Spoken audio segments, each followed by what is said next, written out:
आजो भाई सभी वेलकम टू लो। मैं कृष्ण दत्त आपका एक बार फिर से स्वागत करता हूं आपके अपने यूट्यूब चैनल और आपके अपने application physics by Krishna Dutt Kashyap पे। आजो भी सभी एक बार जुड़ जाओ सभी।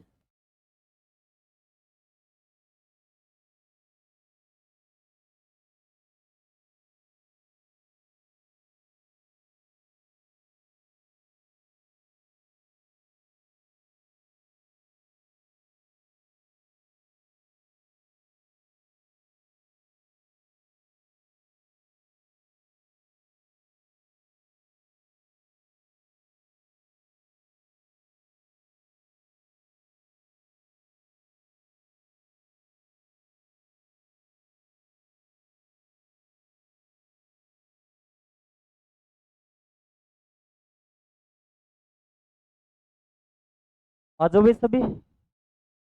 जय श्री राधे कृष्ण सभी को। जय श्री राम। ठीक है भैया, एक जल्दी से बता दो मेरी वॉइस और डिस्प्ले क्लियर आ रही है भैया?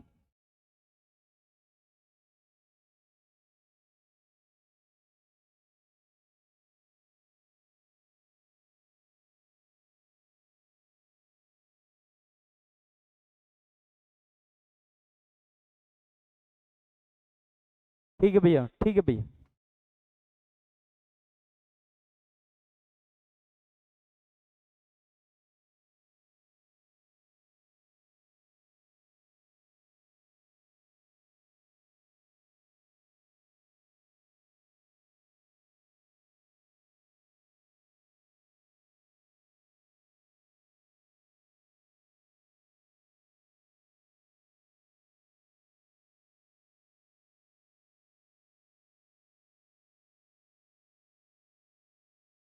जल्दी से बताओ मेरी वॉइस और डिस्प्ले क्लियर आ रही है भाई सभी को?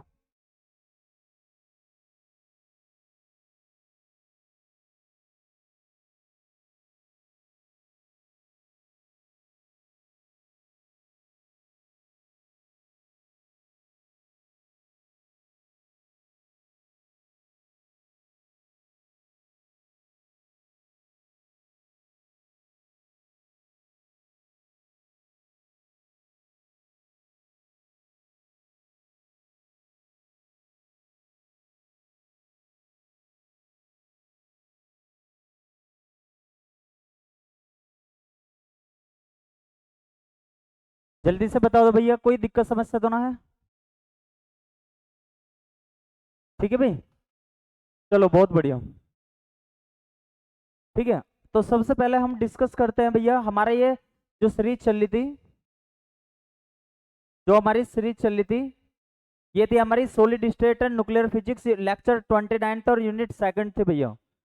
जल्दी से बताओ कोई दिक्कत समस्या तो ना किसी को भी? तो हमारा आज का पहला टॉपिक रहने वाला है भैया, देखो भाई। सबसे पहले आज हम देखते हैं लेनार्ड जोन्स पोटेंशियल, यानी कि लेनार्ड जोन्स पोटेंशियल के बारे में पढ़ेंगे। यहाँ से आपका एक क्वेश्चन आता है भैया, यहाँ से आपका एक क्वेश्चन आता है बहुत बढ़िया सा। क्वेश्चन क्या रहने वाला है? वैसे तो लेनार्ड जोन्स पोटेंशियल से एक क्वेश्चन क्या बनता है, ये बनता है कि भैया इसकी इक्वेशन क्या होती है, लेकिन हमें पहले ये समझना बहुत जरूरी है कि लेनार्ड जोन्स पोटेंशियल होता क्या है। ठीक है भैया। अगर मैं आपसे कहूं, एक बार ध्यान से समझने की कोशिश करेंगे। मान लो सपोज करो एक्रिया गैस परमाणु के युग्म के बीच, मान लो एक ये वाला जो है ये इनर्ट गैस, एक तो ये होगी और ये होगी। ये इनर्ट गैस के मॉलिक्यूल हो गए भैया, यानी कि एक्रिया गैस के मॉलिक्यूल हो गए। तो इनके बीच में, इन दोनों के बीच में ये क्या है भाई? इनर्ट गैस है, इनर्ट गैस मॉलिक्यूल है। ठीक है भैया, क्या है यो? इनर्ट गैस मॉलिक्यूल है। ये दूसरा है, यानी कि एक्रिया गैस का मॉलिक्यूल है। और इनके बीच में क्या हो रहा है? कुछ ना कुछ इंटरेक्शन हो रहा। अब इंटरेक्शन दो तरीके से हो सकता है भैया, इंटरेक्शन दो तरीके से हो सकता है। कौन कौन सा हो सकता है? या तो अट्रैक्शन भी हो सकता है, या फिर क्या हो सकता है, रेपल्सन भी हो सकता है। तो दो केस तो होने ही होने हैं इसमें। जल्दी से बताओ यहाँ तक कोई दिक्कत समस्या? तो अगर मैं आपसे कह लगूं, ये पहले हमारी एक्रिया गैस का मॉलिक्यूल है, ये दूसरा गैस का मॉलिक्यूल है, इनके बीच में क्या हो रहा है? कोई भी इंटरेक्शन हो रहा है। क्या हो रहा है? इंटरेक्शन। इंटरेक्शन का मतलब है अनोन्य क्रिया हो रही है। क्या हो रही है भैया? अनोन्य क्रिया, अनोन्य क्रिया हो रही है। ठीक है भैया। अब अनोन्य क्रिया के कारण जो इंटरेक्शन होने के कारण एक पोटेंशियल क्रिएट होता है। क्या होता है? एक पोटेंशियल क्रिएट होता है। इसी पोटेंशियल को, इसी विभव को क्या बोलते हैं भैया? Lennard Jones potential. ठीक है भैया, जल्दी से बताओ, सभी को समझ में आया अच्छे तरीके से? मैंने कहा है, मैंने क्या बताया सर, ये स्टार्टिंग सही है, बिल्कुल स्टार्टिंग सही है भैया, बिल्कुल स्टार्टिंग सही है, कोई भी नोट ना करे। ठीक है भैया, कोई भी नोट ना करे, बाद में आप स्टडी मटेरियल से पीडीएफ नोट कर लेना अच्छे से। ठीक है भैया, क्या बताया मैंने? मान लो सपोज करो कोई भी एक gas, inert gas crystal, inert gas crystal का मतलब क्या होता है भैया? जो किसी से भी क्रिया ना करे, लेकिन फिर भी जो है ये दो मॉलिक्यूल आपस में क्या कर रहे हैं? इंटरेक्शन कर रहे हैं, अनोन्य क्रिया कर रहे हैं, बीच में कुछ क्रिया कर रहे हैं, तो जिसके कारण एक पोटेंशियल क्रिएट होता है, इसे ही बोलते हैं लेनार्ड जोन्स पोटेंशियल। तो अब ये किस तरीके से होता है, थोड़ा ध्यान से समझ लो भैया। अगर मैंने आपसे कहा कि ये दो भाग में होगा, कितने भाग में होता है भैया? दो भाग में होता है। अच्छा, मैं आपको एक बार और बता देना चाह रहा हूँ, यहाँ से आपका केवल इक्वेशन से एक क्वेश्चन पूछा जाता है। कैसे पूछा जाता है? इक्वेशन से एक क्वेश्चन पूछा जाता है। तो लेकिन आपको ये पूरा बताना तो पड़ेगा ही। तो इक्वेशन से डायरेक्टली क्वेश्चन है, लेकिन आपको बताना पड़ेगा भाई लेनार्ड जोन पोटेंशियल होता क्या है। ठीक है भैया।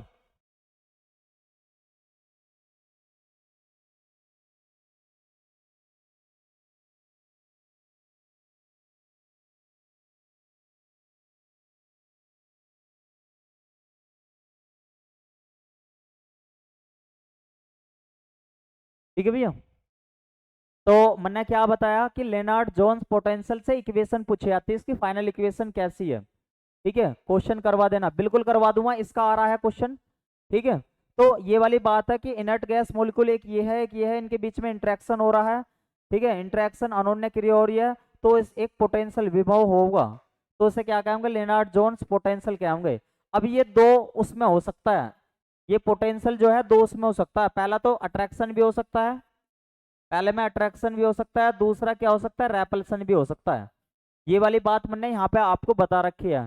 The potential due to the interaction between a pair of inert gas atom is known as Lennard Jones potential. ठीक है भैया, यानी कि this interaction consist of, attractive भी होता है ये, और दूसरा कौन सा होता है? रेपल्सिव भी होता है। ये वाली बात बता रखी कि भैया एक्रिया गैस परमाणुओं के युग्म के बीच, मान लो युग्म के बीच क्या हो रहा है? एक विभव जनरेट हो रहा है, उसे ही हमने बोल दिया लेनार्ड जोन्स विभव। ठीक है भैया, अब ये अनोन्य क्रिया है, दो पार्ट में होती है, एक तो आकर्षण भी हो सकता है इसमें, और एक क्या हो सकता है? प्रतिकर्षण भी हो सकता है। तो इसी चीजों को अच्छे तरीके से हम अब समझेंगे कि किस प्रकार से ये चीजें होती हैं। जल्दी से बताओ, यहाँ तक की बात आपको अच्छे से समझ में आ गई भैया? ठीक है भैया, यहाँ तक की बात आपको अच्छे तरीके से समझ में आ गई? तो ये जो रफ काम था इसे हटा देते हैं भैया, ये आपको अच्छे से समझ में आ गया होगा लेनार्ड जोन्स पोटेंशियल क्या है। तभी एक बार थंब कर दो भैया, जल्दी से थंब कर दो। इस पेज पे कोई दिक्कत समस्या तो ना है किसी को भी? जल्दी से भैया,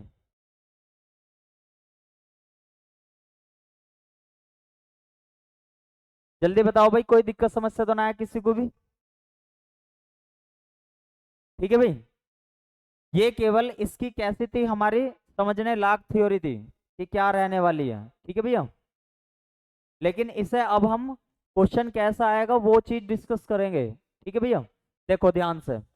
अभी आपने यहाँ पे कहा कि एक एक बार तो अट्रैक्शन होगा, एक बार रेपल्सन होगा, तो क्या किस प्रकार से होगा? अगर मैंने आपसे कह दिया कि अट्रैक्शन हो रहा है, तो उस टाइम पे पोटेंशियल एनर्जी कितनी रहेगी?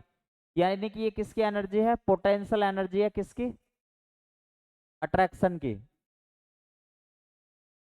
ठीक है, यानी कि क्या है? ये स्थितिज ऊर्जा है, स्थितिज ऊर्जा किसकी? अट्रैक्शन की। कितनी होगी भैया?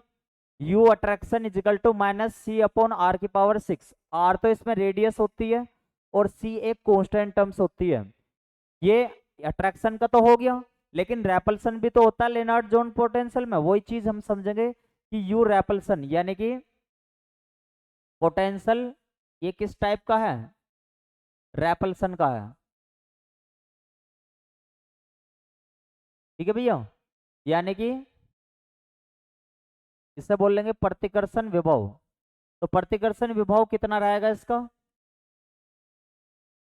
इसका रहा होगा भाई यू यू यू पोटेंशियल। ठीक है भैया, रेपल्सन ये पोटेंशियल एनर्जी है, एनर्जी में U repulsion equal to B upon, अच्छा ये वाला माइनस इस वजह से अट्रैक्शन में ज्यादातर माइनस आता है। ठीक है भैया, ये पहली इक्वेशन होगी, ये सेकंड इक्वेशन होगी। जैसे ही आप इन दोनों इक्वेशन को मिलाओगे आपके पास इक्वेशन थर्ड आ जाएगी। अब एग्जाम में कौन सी टर्म्स आती है थोड़ा ध्यान समझना। ये तो मैंने इस वजह से सॉल्यूशन कराया जिससे कि आपको पूरी बातें समझ में आ जाए अच्छे से। लेकिन अगर मैं आपसे कह लगूं कि भैया आपको याद कौन सी करनी है, तो ये वाली इक्वेशन याद करनी है लेनार्ड जोन पोटेंशियल के, ये एग्जाम में मिलेगी आपको। तो आपको याद रखना है यहाँ से सी की वैल्यू होती है 4 एप्सिलॉन नॉट सिग्मा की पावर 6। अच्छा याद करने का तरीका क्या है इन वाली इक्वेशन का, याद करने का तरीका ये है यदि नीचे आर की पावर 12 है तो बी की वैल्यू भी किस में आएगी 12 में। यहाँ पे आर की वैल्यू 6 है तो सी की वैल्यू भी किस में आएगी 6 में। तो आपकी ये जैसी आप ये दोनों टर्म्स यहाँ पे रख देते हो बी और सी में, ये आपके आ जाते हैं लेनार्ड जोन्स पोटेंशियल।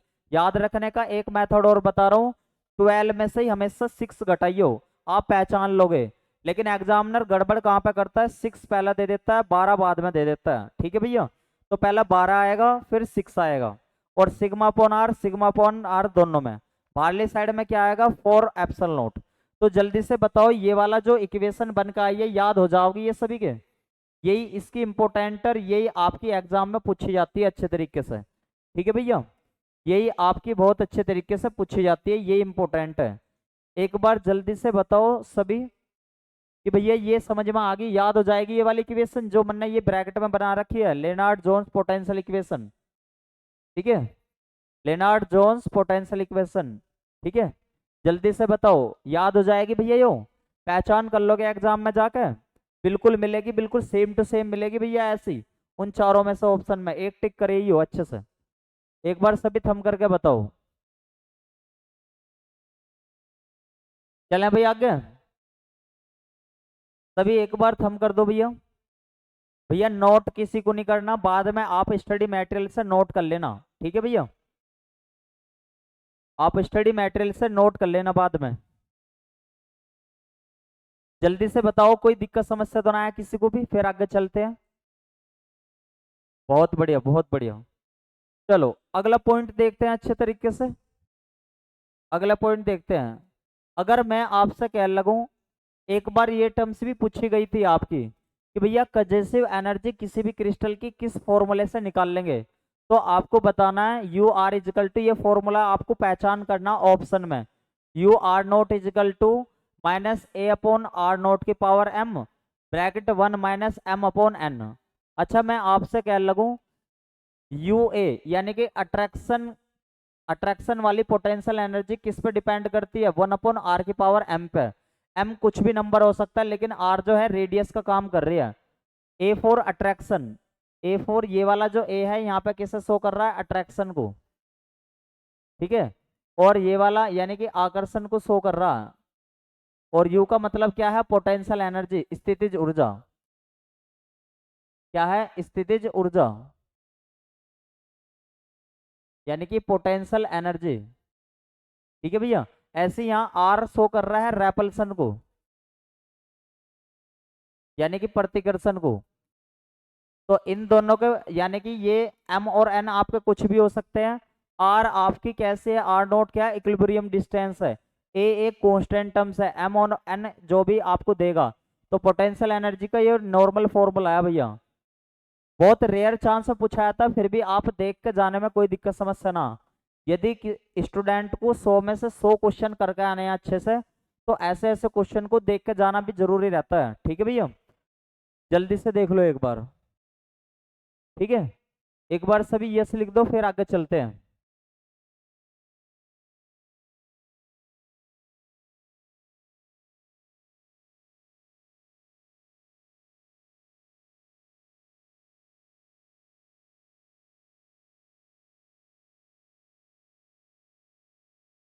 ठीक है भैया, लेकिन अब जो आपकी पॉइंट आने वाला है वो काफी इंपॉर्टेंट है, ठीक है भैया। जो आपका पॉइंट आने वाला है वो काफी इंपॉर्टेंट है, जो अब चलेगा। देखो भाई, ये पूछ रहा कि कैलकुलेशन ऑफ कंजर्सिव एनर्जी ऑफ NaCl की, यानी कि किस फॉर्मूले से आप NaCl की ससंजक ऊर्जा का क्या करोगे, परिकलन करोगे। अगर मैं आपसे कहूँ NaCl किस टाइप का क्रिस्टल है, आप कहोगे आयनिक क्रिस्टल है। कैसा क्रिस्टल है भैया, आयनिक, आयनिक क्रिस्टल है। आयनिक क्रिस्टल किस प्रकार के होते हैं भैया, जैसे जो आयनों में टूट जाए, Na1 पॉजिटिव है, Cl1 नेगेटिव में, और हमेशा इनके बीच में ये एक पॉजिटिव है ये एक नेगेटिव है। कैसा फोर्स रहेगा, अट्रैक्शन फोर्स। आपने सभी ने एक कूलम्ब्स लॉ पढ़ के आए होगे, F = 1/4πε0 Q1 Q2/r²। यदि F को ऐसे रखा, 1/4πε0 को ऐसे रखा, Q1 की वैल्यू इस प्लस वाले के लिए क्या होगी, Z1E होगी, क्योंकि Z1 यानी कि इस वाले के Z को शो करेगा, और प्लस E इस वजह से क्योंकि प्लस की बात हो रही है। अब Q2 जो है ये Cl2 इसका शो करेगा Z2, लेकिन माइनस इस वजह से क्योंकि इलेक्ट्रॉन की बात हो रही है, नेगेटिव चार्ज अपॉन r² ऐसे कैसे। तो आपके फोर्स का फॉर्मूला ये आ जाता है। अगर मैं आपसे कह लगूँ, आप सभी फर्स्ट ईयर में एक टर्म्स पढ़ के आए होगे, जो पोटेंशियल एनर्जी होती है वो फोर्स के कैसी होती है, नेगेटिव सेक्शन में होती है, FDR होती है, इस तरीके से होती है। तो ऐसे यहाँ पे अट्रैक्शन फोर्स लग रहा है दोनों के बीच में, तो UA माइनस इंटीग्रेशन FDR। जैसे ही आप ये वाली टर्म्स यहाँ पे रखते हो तो हमारे पास ये टर्म्स आ जाती है, ये वाली टर्म्स। यहाँ तक तो कोई दिक्कत ना। अगर मैं आपसे कह लगूँ, अगर मैं आपसे कह लगूँ, देखो भाई, जब इस चीज का, इस वाली टर्म्स को तो आपने ऐसा कैसे लिख दिया, 4πε0, और जब r² का आप इंटीग्रेशन करते हो तो r आ जाता है, ठीक है भैया, E² ऐसे कैसे। अब रही बात भैया, और ये माइनस नीचे का इंटीग्रेशन करते हो माइनस आता है, ये Z1 Z2 क्या बन जाते हैं, अल्फा बन जाते हैं। अल्फा को यहाँ पे बोला जाता है मेडुलन, ठीक है, मेडुलन कांस्टेंट। आपसे यहाँ से क्वेश्चन क्या बनता है, क्वेश्चन ये बनता है कि NaCl की कंजर्सिव एनर्जी किस फॉर्मूले के द्वारा करोगे। तो ये फॉर्मूला आपको अच्छे से याद रखना भैया, याद रहा होगा सभी को। क्या फॉर्मूला, UA = -α E² / 4πε0। और अल्फा क्या होता है, यहाँ पे पूछ लिया जाता है कि भाई एक कभी कभार क्या काम करता है, आपको ये इक्वेशन देके आपसे कहेगा इसमें अल्फा क्या है। इसमें अल्फा, अल्फा है भैया मेडुलन कांस्टेंट। अगर आपसे यहाँ से क्वेश्चन एक और बनता है कि भैया जो मेडुलन कांस्टेंट है, मेडुलन कांस्टेंट है, उसकी डायमेंशन कितनी होती है, तो डायमेंशन नहीं होती, याद रखना ये वाली बात, डायमेंशन लेस क्वांटिटी होती है, विमाहीन होती है मेडुलन, ठीक है भैया। तो ये वाली सारे पॉइंट आपको अच्छे से समझ में आ गए, जल्दी से बताओ इस पेज के। अगर सभी को समझ में आ गए तो सभी थम कर दो भैया एक बार।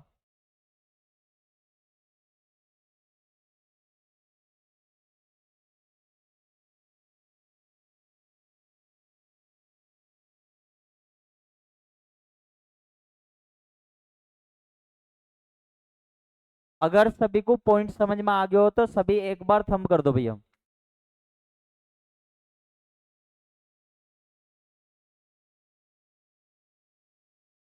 क्वेश्चन ये तो बस यहाँ से ये टर्म्स याद रखनी भैया आपको, ये वाली, ये जो लर्न लिखा है मैंने। लेकिन जो सबसे महत्वपूर्ण टर्म्स हमारी आएगी वो ये आएगी कि अल्फा क्या होता है, एग्जाम में ये पूछता है। यही वाली बात मैंने नेक्स्ट पेज पे बता रखी है कि भैया अल्फा कुछ इस प्रकार से होता है, समेसन, यानी कि पॉजिटिव या नेगेटिव कुछ भी हो सकता है, और Pij एक डायमेंशन लेस क्वांटिटी है, यानी कि विमाहीन, डायमेंशन लेस है। तो यहाँ तो इसका मतलब है क्या हो गया भैया, अल्फा भी कैसे रहेगा, डायमेंशन लेस। तो मेडुलन कांस्टेंट जो होता है, मेडुलन नियतांक जो होता है वो कैसी क्वांटिटी है, मोस्ट इंपोर्टेंट टर्म है ये वाली, ये आएगा एग्जाम में आपका।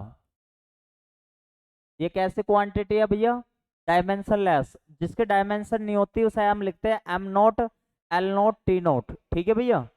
तो अगर आपसे पूछा लगा मेडुलन एनर्जी कितनी होती है, ठीक है भैया, क्या होती है, मेडुलन ऊर्जा कितनी होती है, तो इसका नॉर्मल सा फॉर्मूला, ये बहुत रेयर चांस में पूछा जाता है, -n α Q² / R0। जब आप चारों ऑप्शन में इन चीजों को देखोगे तो आप अच्छे से करोगे। जो ये वाली टर्म्स आपकी आई है ये मोस्ट इंपोर्टेंट है कि कंजेसिव एनर्जी पर आयन फॉर NaCl पूछा हुआ क्वेश्चन है, कई बार आया हुआ है, मोस्ट इंपोर्टेंट है भैया। यानी कि NaCl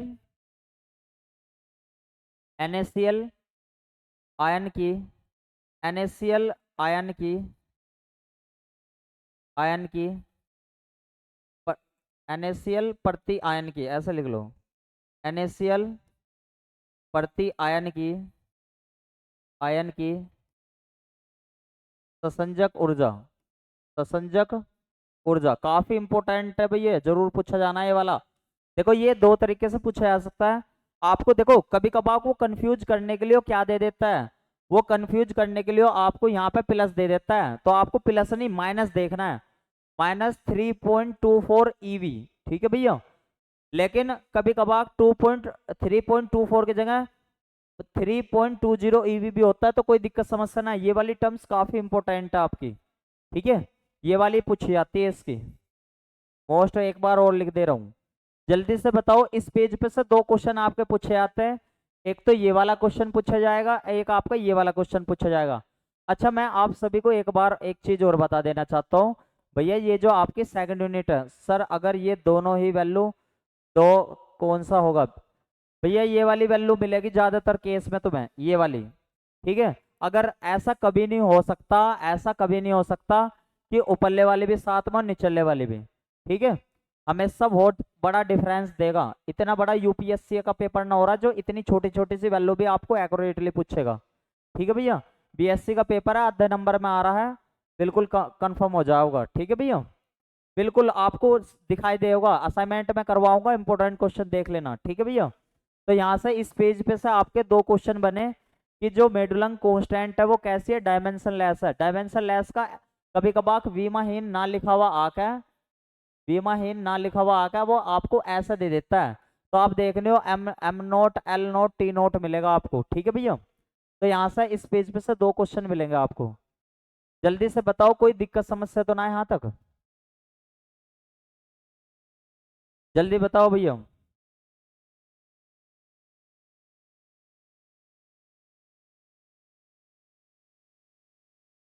जल्दी से थम करके बताओ कोई दिक्कत समस्या तो ना, फिर आगे चलते हैं।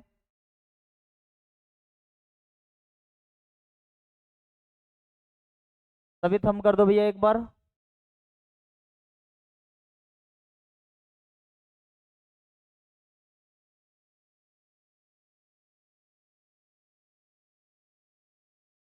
ठीक है भैया, ये कुछ महत्वपूर्ण नोट पॉइंट है जो इस यूनिट के आपको अच्छे से तैयार करने हैं। अगर मैं आपसे पूछने लगूं, कल हमारे जो क्रिस्टल आए थे वे 5 टाइप के क्रिस्टल आए थे। कितने टाइप के क्रिस्टल आए थे भैया, 5 टाइप के क्रिस्टल आए थे। तो 5 ही बॉन्ड थे और 5 ही कैसी थी, स्ट्रक्चर थी। तो भैया सबसे तगड़ा बॉन्ड उनमें कौन सा था, किसका था पांचों में से, तो आपको बताना भैया आयोनिक था। कैसा था भैया, आयोनिक था। ज्यादातर आपको ऑप्शन में आयोनिक मिलेगा, आयनिक, ठीक है भैया। ज्यादातर कौन कौन से ऑप्शन में मिलेंगे मैं आपको बता रहा हूँ। एक तो दे देगा आपको कौन सा, एक तो दे देगा आयोनिक, एक दे देगा कोवलेंट, और एक दे देगा आपको कौन सा वांडरवाल या मॉलिक्यूल, ठीक है भैया, मॉलिकुलर। तो उनमें से और चौथा मिलेगा आयोनिक, तो आयोनिक पे टिक कर देना। अगर मैं आपसे पूछने लगूं बर्फ में कैसी होता है, कैसा बॉन्डिंग होती है, तो आपको बताना हाइड्रोजन बॉन्डिंग होती है, हाइड्रोजन बंध, ठीक है भैया। और इन सब में से जितने भी बॉन्ड मैंने कल बताए थे, क्रिस्टल बताए थे, सबसे कमजोर बंध कौन सा था, आणविक, मॉलिकुलर। अच्छा इसका दूसरा भी नाम क्या था, जल्दी से बताओ कमेंट करके। मॉलिकुलर का दूसरा भी नाम क्या लिखवाया था, जल्दी देखता हूँ कितने बच्चे बताते हैं, जल्दी से बताओ भैया कमेंट करके।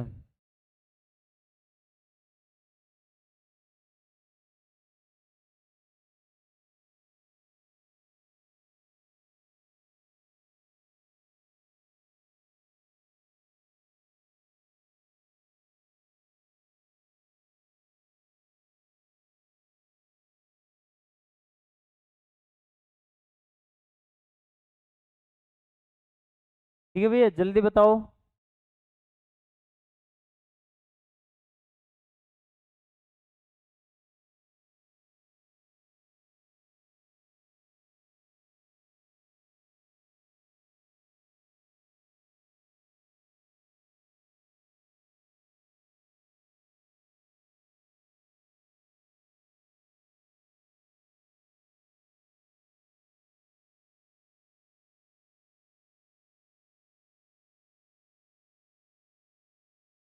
ठीक है भैया, जल्दी से बताओ कोई दिक्कत समस्या तो ना है। कमेंट करके बताया नहीं आपने कि मॉलिक्यूलर का दूसरा नाम क्या था। जल्दी बताओ भाई, मॉलिक्यूलर का दूसरा नाम क्या बताया था कल। जल्दी तभी बताएंगे भैया, मॉलिक्यूलर का दूसरा नाम क्या बताया था मैंने। बिल्कुल सही बताया, इनर्ट गैस। बहुत बढ़िया, एक्रिया गैस बताया था। क्या बताया था भैया कल, एक्रिया गैस। ठीक है, तो ज्यादातर मॉलिक्यूलर आता है ऑप्शन में लिखा हुआ है, इस वजह से मैंने मॉलिक्यूलर लिखवा दिया आपका। दोबारा से ये क्वेश्चन दोबारा से यहाँ पर रिपीट हो गया, निरक्षीय गैस क्रिस्टल। ठीक है भैया, ठीक है, बिल्कुल बढ़िया। अब देख लो NaCl क्रिस्टल, ये दोबारा से कंजेसिव एनर्जी का आ गया, -3.20 EV पर एटम। ठीक है भैया, चारों क्वेश्चन काफी इंपॉर्टेंट थे।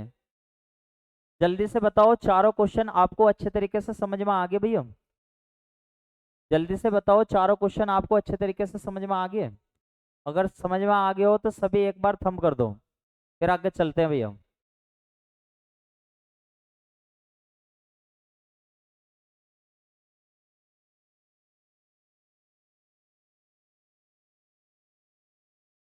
बिल्कुल सही बताया निरक्षय, बिल्कुल सही बताया था आपने। रिपीट कर दूं, ठीक है, देख लो भैया एक बार। अगर मैं आपसे कह लगूं, कल मैंने आपको 5 टाइप के क्रिस्टल बताए थे, उन 5 टाइप में सबसे ज्यादा स्ट्रॉन्गेस्ट बॉन्ड किस में होता है भैया, आयोनिक टाइप के क्रिस्टल में। आयोनिक वाले सबसे ज्यादा मजबूत होते हैं। कैसे होते हैं, मजबूत होते हैं। हाँ जी, देखो इसका जो ये मोलिकुलर है ना, मोलिकुलर के ही बहुत सारे नाम हैं। मोलिकुलर के ही बहुत सारे नाम हैं। कौन कौन से नाम है, इनर्ट भी है, ठीक है, और वांडरवाल भी है, कल बताया था वांडरवाल भी है। सही कह रहे हो आप विशाल जी। मोलिकुलर के ही 3 नाम है, इनर्ट भी है और वांडरवाल्स भी है। ठीक है, सही बताया आपने।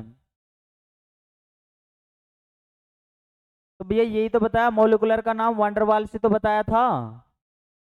जल्दी से चेक करके बताओ, क्या है कल लिखवा दिया था मैंने।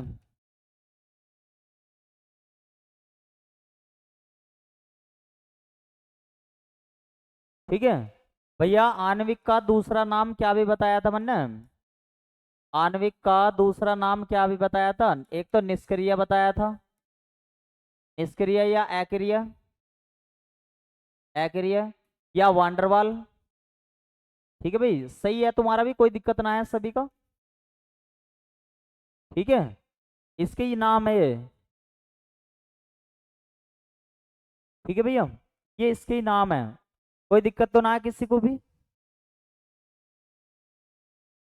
जल्दी बताओ विशाल जी, अब तो कोई दिक्कत ना आपको।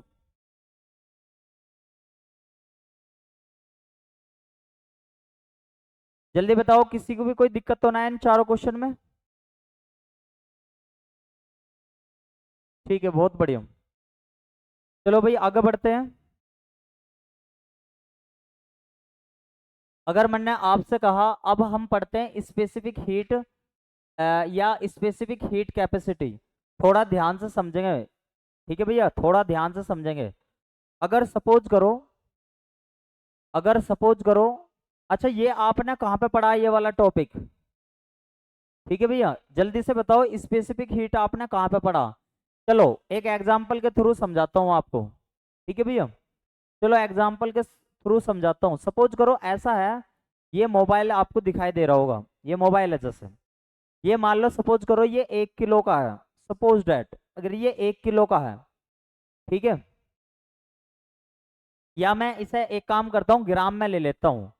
सपोज करो ये 100 ग्राम का है। ठीक है भैया,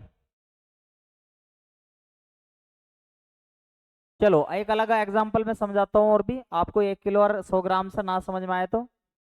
मान लो ये जो मार्कर आपको दिखाई दे रहा है, ये आपका 1 ग्राम का है। ठीक है, और पहले इसका जो टेम्परेचर था, इसका जो टेम्परेचर था, मान लो इसका टेम्परेचर था 25 डिग्री सेल्सियस। ठीक है, कितना था भैया, 25 डिग्री सेल्सियस। अब मैं क्या काम करूं, इसे इतना टेम्परेचर दे दूं, बाहर से इतनी एनर्जी दे दूं। मान लो ये 1 ग्राम का था और इसका टेम्परेचर 25 डिग्री सेल्सियस था, बाहर से मैं इतनी एनर्जी दे दूं जो इसका 25 से 26 हो जावा टेम्परेचर। तो कहने का मतलब है 1 डिग्री सेल्सियस टेम्परेचर को बढ़ाने में जितनी भी हमने एनर्जी देनी पड़ेगी उसे ही क्या कहेंगे भैया हम, स्पेसिफिक हीट। क्या कहेंगे, स्पेसिफिक हीट, विशिष्ट उष्मा। जल्दी से बताओ क्या ये एग्जाम्पल समझ में आ गया सभी को? जो मैंने आपको बताया क्या ये एग्जाम्पल समझ में आ गया? अदरवाइज मैं फिर और दूसरे मेथड से बताऊंगा अगर समझ में नहीं आया तो। अगर किसी को समझ में ना आया बाय द वे, ठीक है भैया, तो मैं इसे रिपीट कर देता हूँ एक बार।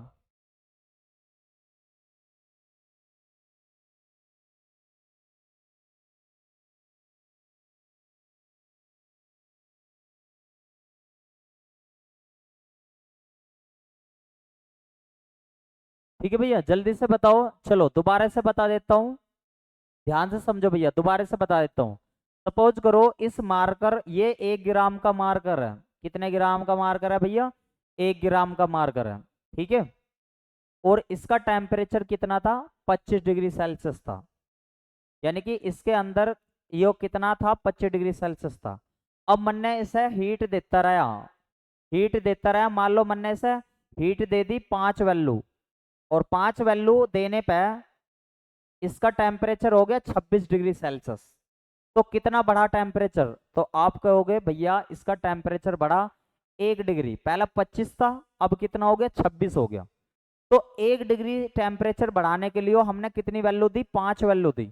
तो 5 वैल्यू जो होगी वो इसकी क्या होगी? इस मार्कर की स्पेसिफिक हीट होगी, विशिष्ट उष्मा होगी। ठीक है, जल्दी से बताओ अब समझ में आया या दोबारा रिपीट करूं? बताओ भैया।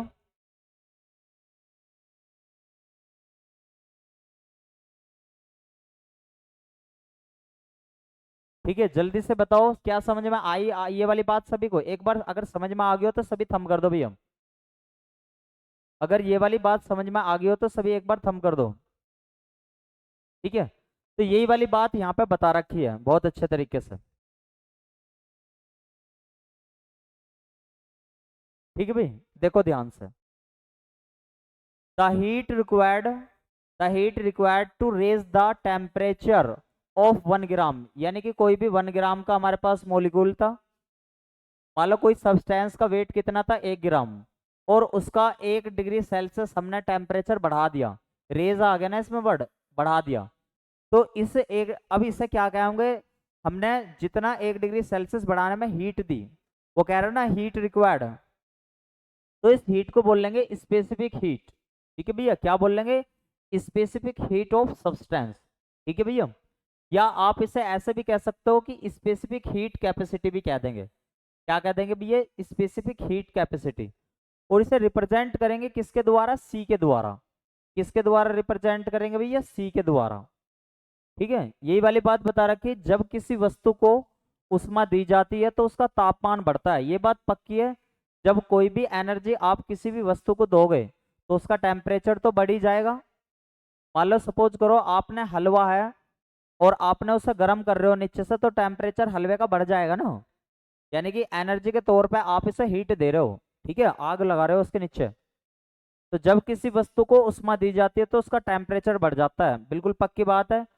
एकांक द्रव्यमान, एकांक द्रव्यमान का मतलब है जो 1 ग्राम की चीज है का 1 डिग्री सेल्सियस बढ़ाने के लिए जितनी भी एनर्जी देनी पड़ेगी हमें, उसे क्या कहेंगे? उसे कहेंगे हम विशिष्ट उष्मा। जल्दी से बताओ समझ में आ गया? अब तो कभी ना भूलो विशिष्ट उष्मा को, या फिर विशिष्ट उष्मा क्षमता। जल्दी से बताओ, ये कंसेप्ट आया क्लियर समझ में? इसे किससे रिप्रेजेंट करेंगे भैया? सी से रिप्रेजेंट करेंगे। अच्छा एक बात बताओ, क्यों क्या होगी? हमने जो हीट प्रोवाइड कर रहे हैं, हीट प्रोवाइड करने पे टेम्परेचर में चेंज आ रहा है। देखो ये जो डी होता है ना, ये इसका मतलब है चेंज।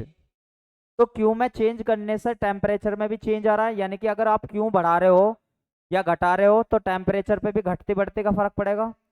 तो अगर ये प्रोपोर्शनल का साइन हटा दो तो ये सी आ जाएगा। और सी की वैल्यू अगर मैं निकालना लगू तो सी क्या होता है? D Q by D T. और सी क्या क्या बताया था मैंने? सी क्या था? Specific, specific heat. तो इससे आपको सी की वैल्यू अच्छे से पता लग गई होगी कि भैया C equal to D Q by D T. तो यहाँ पे कभी कभार मोड भी लगा हुआ आता है। तो काफी इंपॉर्टेंट टर्म्स है भैया ये आपके। ये आपसे क्वेश्चन कितनी बार ही पूछा हुआ है कि भैया स्पेसिफिक हीट का क्या फॉर्मूला होता है। जल्दी से बताओ, कोई दिक्कत समस्या तो ना किसी को भी। फिर मैं आगे चलता हूँ, अगर यहाँ तक की बातें क्लियर है मेरी। ठीक है, फिर मैं आगे चलता हूँ भैया, जल्दी से बता दो, कोई दिक्कत समस्या तो ना है किसी को भी। तभी बताओ, इस वाले पेज पर कोई दिक्कत तो ना है। अच्छा, मैं आपको बताऊं, यूनिट सेकंड में भैया बहुत टॉपिक तो बहुत ज्यादा है, पर वे टॉपिक काम काम के ना, उसमें से केवल एक एक यानी कि पहले ऐसा होता था जितनी भी आपकी यूनिट अब तक आपने पढ़ी, ठीक है भैया, ठीक है भैया, जितनी भी आपने यूनिट पढ़ी, ठीक है, तो क्या होता था, मतलब 5 से 6 टॉपिक होते थे, वो बड़े बड़े टॉपिक होते थे, उनमें से क्वेश्चन बन जाते थे। लेकिन यूनिट सेकंड में आपके छोटे छोटे छोटे छोटे से बहुत सारे टॉपिक हैं, तो हर टॉपिक में से एक क्वेश्चन बना है, किसी में से बनता भी नहीं है। तो इस वजह से हर टॉपिक को थोड़ा जल्दी जल्दी पढ़ना पड़ेगा। ठीक है भैया, यानी कि इनमें विदाउट कंसेप्ट है आपको, मतलब एक क्वेश्चन आपको यहाँ जाकर मिलेगा, लेकिन इसके लिए आपको ये थ्योरी पढ़नी पड़ेगी। ठीक है भैया, इसी वजह से मैं आपको ये सारी चीजें करा रहा हूँ, क्योंकि आपको कंसेप्ट यहाँ पे इन वाली यूनिट में थ्योरी से समझ में आता है। तो जल्दी से बताओ, कोई दिक्कत समस्या तो ना किसी को भी, सबको चीजें समझ में आ गई। चले भाई आगे, तो सभी एक बार स्टूडेंट नेक्स्ट लिख देंगे, सभी एक बार नेक्स्ट लिख देंगे, फिर आगे चलते हैं भैया।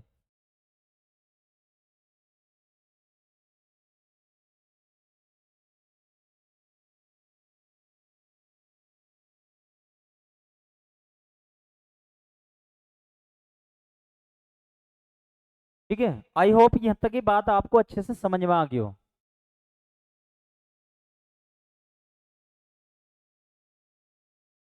ठीक है, अब हम देखते हैं, जो ये स्पेसिफिक हीट होती है, ये दो तरीके से काम करती है। एक तो कांस्टेंट वॉल्यूम पे, एक कांस्टेंट प्रेशर पे। आपने इंटरमीडिएट में या 11th 12th में भी पढ़े होंगे सीपी और सीवी। जल्दी से बताओ, आपने पढ़े थे वे सीपी और सीवी, मेयर फॉर्मूला याद आया। और आपने सेकंड ईयर में भी आपने वो पढ़े होंगे, फर्स्ट ईयर में भी थर्मोडायनेमिक की बुक जो थी, ठीक है भैया, फर्स्ट ईयर में थर्मोडायनेमिक की सीपी और सीवी। तो सीवी और सीपी होते क्या है, सीवी होता है कांस्टेंट प्रेशर, सीवी होता है कांस्टेंट वॉल्यूम पे स्पेसिफिक हीट, यानी कि स्थिर आयतन पे विशिष्ट उष्मा। और सीपी क्या होता है, स्थिर दाब पे। ठीक है भाई, बिल्कुल सही बताया। CP minus CV equal to R Mayer formula होता है। तो देख लो एक बार, ये वाली बात बताई हुई यहीं पे कि मोलर स्पेसिफिक हीट भी इसका नाम पड़ जाता है, आणविक। ठीक है, अगर अणु में आप ले लो, तो ये दो तरीके से काम करती है। एक तो आपका करती है कांस्टेंट प्रेशर पे, एक काम करती है कांस्टेंट वॉल्यूम पे। तो क्या होता है, ये तो अभी फॉर्मूला आया था D Q by D T, बस यहाँ पे सीपी लगा देंगे, सीपी का मतलब है कांस्टेंट प्रेशर पे। ऐसे ही यहाँ पे अगर आपका सीवी दिखाई दे रहा है तो कांस्टेंट वॉल्यूम पे।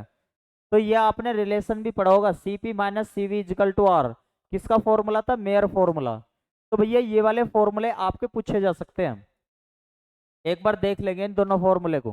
ठीक है भैया, दोनों काम के फॉर्मूले हैं। जल्दी से बताओ, इस पेज में कोई दिक्कत समस्या तो ना किसी को भी, फिर आगे चलते हैं।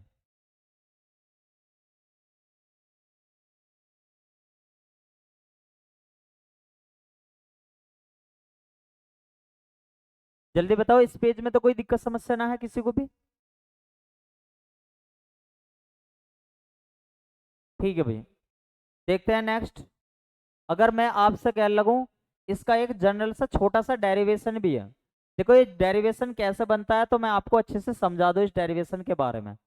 देखो, अगर मैं आपसे कहूं कि हमारे पास सपोज करो 100 एनर्जी थी, 100 एनर्जी थी, कुछ तो इंटरनल एनर्जी काम करने में चली गई, मान लो 70 एनर्जी, और 30 वर्क करने में, यानी कि 100 एनर्जी थी हमारे पास में, 70 एनर्जी तो इंटरनल में चली गई, और 30 एनर्जी वर्क करने में।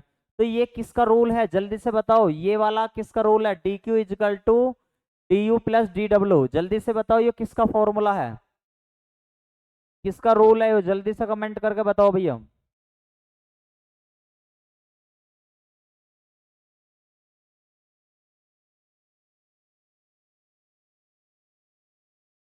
जल्दी कमेंट करके बताओ भैया किसका रूल है ये वाला, D Q equal to D U plus D W.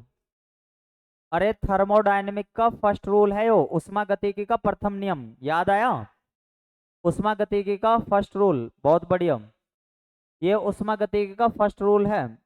चाहो तो मैं लिख देता हूँ, थर्मोडायनेमिक थर्मोडायनेमिक फर्स्ट लॉ,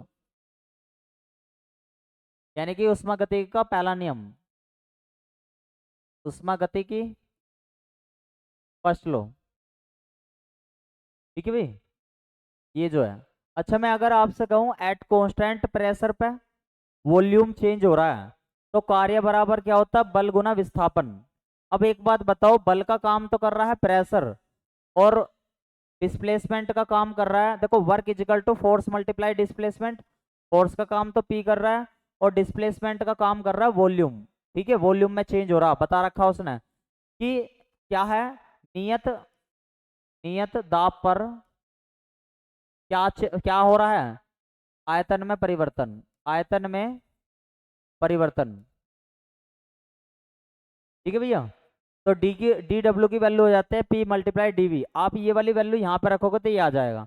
यदि मैं यहाँ से कांस्टेंट वॉल्यूम कर दूँ तो डी वी बराबर 0, ये वैल्यू यहाँ पे रख तो ये क्या आ जाएगा, D Q equal to D U. अगर मैं डी टी से डिवाइड कर दूँ, ठीक है भाई, और ये टर्म्स मेरी कुछ इस प्रकार से बन जाएगी जैसे लास्ट टाइम पर बनी थी। जल्दी बताओ, यहाँ तक तो कोई दिक्कत समस्या ना, एक बार सभी थम कर दो यहाँ तक।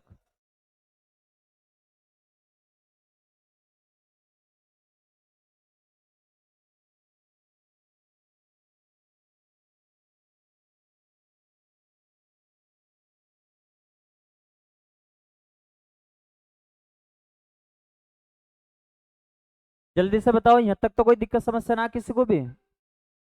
चलें भाई अगले पेज पे। तो ये वाली टर्म्स आपको अच्छे से याद रखनी है कि जहां क्यू है वहां पे यू भी लिया जा सकता है। ठीक है, किस केस में, वी के केस में। तो ये वाली टर्म्स भी आपको अच्छे से लर्न करनी है, ये वाली, ये मिल सकती है आपको एग्जाम में। ठीक है भैया, कि आपको ये, ठीक है।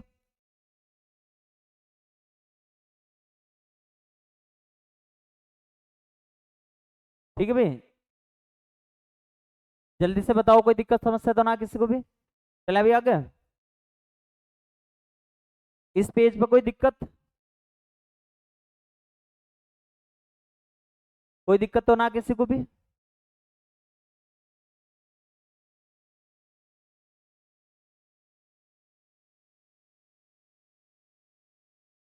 चलो आगे देखते हैं भाई। अगर मैं आपसे कह लगूं, एक टर्म्स होती है लेटिस हीट कैपेसिटी। ठीक है भैया, लेटिस हीट कैपेसिटी। देखो भाई, ये वाली बात आपको दो अच्छे तरीके से याद रखने की है। क्या बात है, एक बार पढ़ेंगे इसे।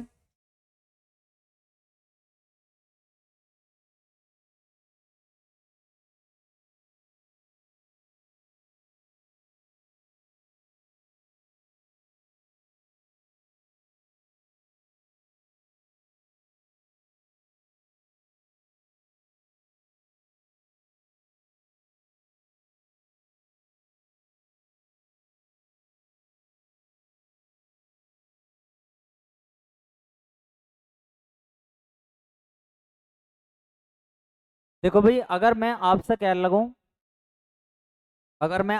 लगूं कि भैया लेटिस हीट, यानी कि किसी भी क्रिस्टल की जो हीट होती है, मान लो टेम्परेचर बढ़ता है, तो वो दो कारणों से टेम्परेचर बढ़ सकता है। कितने कारणों से टेम्परेचर बढ़ सकता है, दो कारणों से।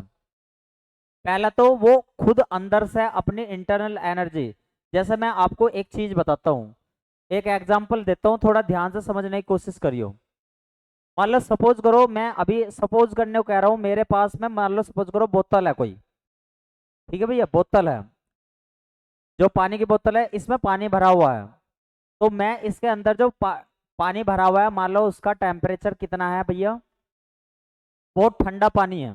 आपने भी सभी ने ये एक्सपेरिमेंट करके देखा होगा कि भैया ठंडा पानी बोतल में भर रहा, आपको उसे गर्म करना, तो कैसा करोगे, जल्दी से बताओ। एक बोतल में पानी भरा हुआ है, आपको दो तरीके से उसे गर्म करना है, तो कैसे कर सकते हो, जल्दी से बताओ। एक तो आप क्या काम करोगे, पहला तो आपका एक्सपेरिमेंट हो गया, बोतल को ऐसा ऐसा हिलाओगे आप, ऐसा ऐसा हिलाओगे। ऐसा ऐसा करने से क्या होगा, उसकी इंटरनल एनर्जी में चेंज होगा। इंटरनल एनर्जी में चेंज होने से, आंतरिक ऊर्जा में परिवर्तन होने से, तो टेम्परेचर वहां से भी बढ़ सकता है। जल्दी से बताओ, पहला केस समझ में आया सभी को? यानी कि एक बोतल में ठंडा पानी भरा हुआ है, उसे आपको गर्म करना है, तो आप क्या करोगे, पहले आप ऐसे ऐसे हिलाओगे उसे। ऐसे ऐसे हिलाने से वो कुछ टाइम बाद कैसा हो जाएगा, गर्म हो जाएगा थोड़ा सा, यानी कि टेम्परेचर थोड़ा सा बढ़ जाएगा। तो पहला केस समझ में आया। यानी कि अगर सपोज करो किसी चीज का टेम्परेचर बढ़ना है, तो इंटरनल एनर्जी भी पहला फैक्टर होता है उसका। यानी कि आंतरिक ऊर्जा में अगर परिवर्तन होता है, तो क्या होगा, मतलब टेम्परेचर बढ़ जाएगा उसका। पहला केस तो ये हो गया। अब दूसरा केस होता है, यदि आपने पानी ले रखा है ठंडी उसमें, तो आप क्या कर सकते हो, दूसरा केस है, आप सनलाइट डलवा दो बाहर से। भाई आप सन के प्रकाश में रख दो उसे, या फिर आप उसे हीट के पास में रख दो। तो दो तरीके से चेंज हो सकता है ना टेम्परेचर। तो एक तो इंटरनल एनर्जी से चेंज हो सकता है, एक कैसा हो सकता है भैया, एक्सटर्नल चीज को अप्लाई करने से। तो इसी प्रकार से यहाँ पे जो ये लेटेस्ट हीट कैपेसिटी होती है, ये दो तरीके से काम करती है। यानी कि दो तरीके से आप इसका टेम्परेचर बढ़ा सकते हो। कैसे समझेंगे इस बात को, तो एक बार थ्योरी से देखेंगे इस कंटेंट को। वो कह रहा है in solid the internal energy increase in two way. यानी कि इंटरनल एनर्जी को दो वे से हम मतलब वो कर सकते हैं। अच्छा, अब इसे समझते हैं इस वाले कंसेप्ट को। अगर मैंने आपसे कहा मेरे पास कोई भी क्रिस्टल है, अगर वो वाइब्रेट हो रहा है लगातार, उसके अंदर मान लो सपोज करो कोई भी सॉलिड है, कोई भी सॉलिड क्रिस्टल है, उसके अंदर जो मॉलिक्यूल होते हैं, तो वे अगर उसे हीट दी जाती, मान लो वाइब्रेट होते हैं, वाइब्रेट होते हैं तो उसकी हीट बढ़ सकती है। पहला केस तो ये हो गया। अब क्या हो, यदि वे एटम को बाहर से कहीं से एनर्जी मिल जाए, way higher energy lower energy से हायर में पहुंच जा, और हायर से लोअर में पहुंच जा, तो यहाँ से भी तो ऐसा बढ़ सकता है। तो ये वाली बात यहाँ पे बता रखी है भैया। उसने बता रखा है in solid the internal energy increase, यानी कि इंटरनल एनर्जी को दो तरीके से बढ़ा सकते हैं हम। कैसे कैसे, due to the vibration of atom, vibration करा के, पहला केस तो ये हो गया। दूसरा है due to the thermal excitation of electron, यानी कि एक तो हो गया अंदर से ही वाइब्रेट कर दे, ऐसा ऐसे हिला दे। दूसरा बाहर से एनर्जी दे देना, थर्मल एक्साइटेशन, एक्साइटेशन इसे ही बोलते हैं। ठीक है भैया। तो ये वाली बात बता रखी, ठोसों में आंतरिक ऊर्जा में वृद्धि दो कारणों से हो सकती है। एक क्या है, यदि जो वे ठोस के परमाणु हैं, वे क्या कर लें, कंपन कर लें, मतलब कंपन करने का मतलब ऐसा ऐसा हिल लें, तो ऐसा हो सकता है पहला केस तो। दूसरा केस है, यदि हम बाहर से कोई एनर्जी दे दें, वो हाई जो लोअर एनर्जी का एटम है वो कहाँ पे चला जावे, हायर में चला जावे, या फिर लोअर हायर का किस में आ जा, लोअर में आ जा। तो दो तरीके से तो आप एनर्जी बढ़ा सकते हो। तो ये वाली बात मैंने इसमें आपको बता रखी है कि भैया उसमें उत्तेजना का मतलब होता है आपने किसी को भी हीट दी, तो वो हायर में चला गया, से इलेक्ट्रॉन के उच्च ऊर्जा स्तर से पाए जाने के कारण, जैसे कि धातुओं में। अच्छा, मैंने आपको लास्ट टाइम पे बताया था, जब मैंने आपको बताया था कि कोई भी मेटल है, ठीक है भैया, कोई भी मेटल है या फिर सेमीकंडक्टर है। चलो एक एग्जांपल ले लेते हैं सेमीकंडक्टर का। यदि सेमीकंडक्टर है, अर्धचालक है, आप उसका हीट बढ़ाते हो तो क्या होता है, हीट बढ़ाते हो तो क्या होता है, उसकी कंडक्टिविटी बढ़ जाती है, रेजिस्टिविटी कम हो जाती है। कंडक्टिविटी बढ़ने से उसके जो इलेक्ट्रॉन है वे कहाँ पे जाने स्टार्ट हो जाते हैं, दूसरे बॉन्ड में जाने स्टार्ट हो जाते हैं, हायर लेवल में। और हायर लेवल पे जाते ही उसमें इलेक्ट्रिसिटी फ्लो अच्छे से हो सकती है। लेकिन अगर दूसरे केस पे डिस्कस करा जाए मेटल के पे, यदि मेटल को आप हीट प्रोवाइड कर दो, तो उनकी कंडक्टिविटी घटती है और रेजिस्टिविटी बढ़ती है उस केस में। तो वही केस बता रखा है यहाँ पे भी। तो आपको ये वाला पॉइंट समझ में आ गया। बस आपको ये समझना है कि लेटेस्ट हीट कैपेसिटी है क्या। तो आपको ये वाली दो बात समझ में आएगी कि इंटरनल एनर्जी दो तरीके से बढ़ सकती है। पहला तो बढ़ेगी आपकी, मतलब वो कंपन करने लगा, या बाहर से आप एनर्जी दे दो। जल्दी से बोर्ड पे देख के बताओ, कोई दिक्कत समस्या तो ना थ्योरी में।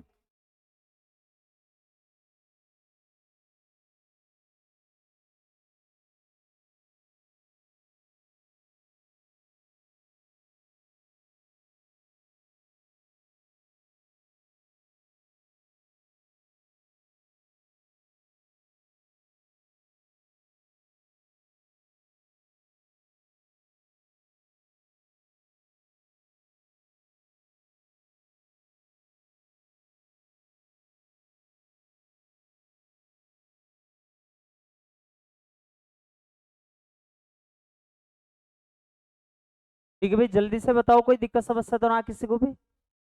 ठीक है, आगे चलते हैं। देखो भाई, यहाँ से क्वेश्चन बनने की संभावना है।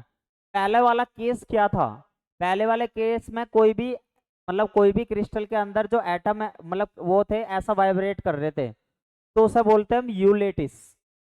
अगर कोई ऐसा ऐसा वाइब्रेट कर रहा है, कोई भी पार्टिकल ऐसा ऐसा ये वाइब्रेट कर रहे हैं, इधर से इधर ऐसा ऐसा वाइब्रेट कर रहे हैं, तो उसे बोलते हैं यूलेटिस, यू जालक। अगर कोई बाहर से एनर्जी देने पे, बाहर से एनर्जी देने पे वो ऊपर या तो हायर में जा रहा है या लोअर में आ रहा है, तो इसे बोलते हैं यू थर्मल या यू इलेक्ट्रॉन। इसे आप ऐसे रिप्रेजेंट भी कर सकते हो। अब यहाँ से आप देखोगे कि भैया जो स्पेसिफिक हीट थी, भाई यू में भी चेंज हो रहा है, तो यानी कि स्पेसिफिक हीट दो तरीके से चेंज हो सकती है, एक तो कंपन करने से और एक इलेक्ट्रॉन के ऊपर नीचे जाने से। तो ये वाली इक्वेशन समझ में आ गई आपको? जल्दी से बताओ, ये जो मैंने डबल टिक करी है यहाँ तक की इक्वेशन समझ में आ गई? ये कह रहा है सीवी में चेंज जो आप कर सकते हो वो दो तरीके से कर सकते हो। ऐसा तो वाइब्रेशन को ऐसा कर करके ये वाला इलेक्ट्रॉन के ऊपर या नीचे जाकर। तो यहाँ तक बताओ, कोई दिक्कत समस्या तो ना किसी को भी? तभी एक बार थंब करके बताओ यहाँ तक कोई दिक्कत समस्या तो ना, फिर आगे चलते हैं। ठीक है भैया, फिर आगे चलते हैं।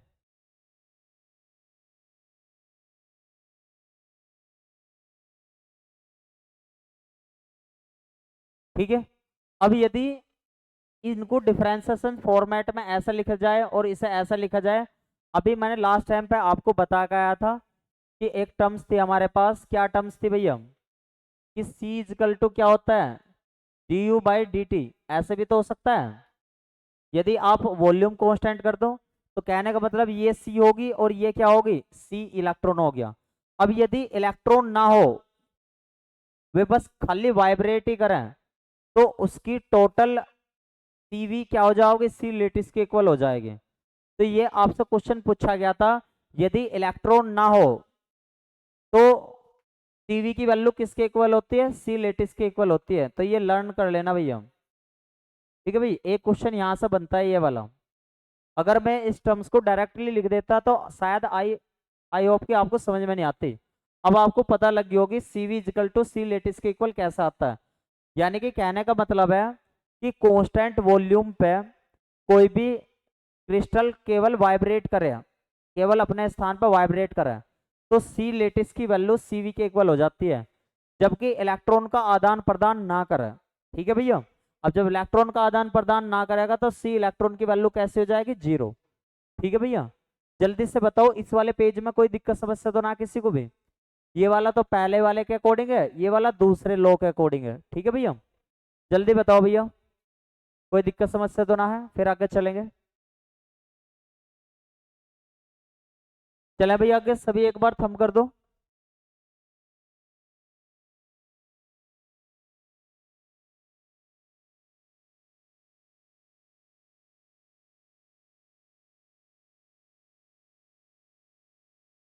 सभी एक बार थंब कर दो। चलो आगे बढ़ते हैं। अगर अब आती है हमारे पास, एक साइंटिस्ट आए, उन्होंने लेटिस हीट कैपेसिटी को लेकर कुछ रूल दिए। तो उन साइंटिस्ट का नाम था आइंस्टीन। तो आइंस्टीन ने क्या क्या रूल दिए, वे सारी चीज मैं आपको बता रहा हूँ। अगर मैं आपसे कह लगूं, जितने भी हमारे पास सॉलिड थे, अगर उनकी लो टेम्परेचर पे स्पेसिफिक हीट के बारे में बातचीत करी जाए, तो क्लासिकल मैकेनिक्स के द्वारा ये फेल होती थी, यानी कि एक्सप्लेन नहीं कर पाती थी। यानी कि स्पेसिफिक हीट या लेटेंट हीट की आप डेफिनेशन किसके आधार पर दे सकते हो, क्वांटम मैकेनिकल के आधार पर दे सकते हो।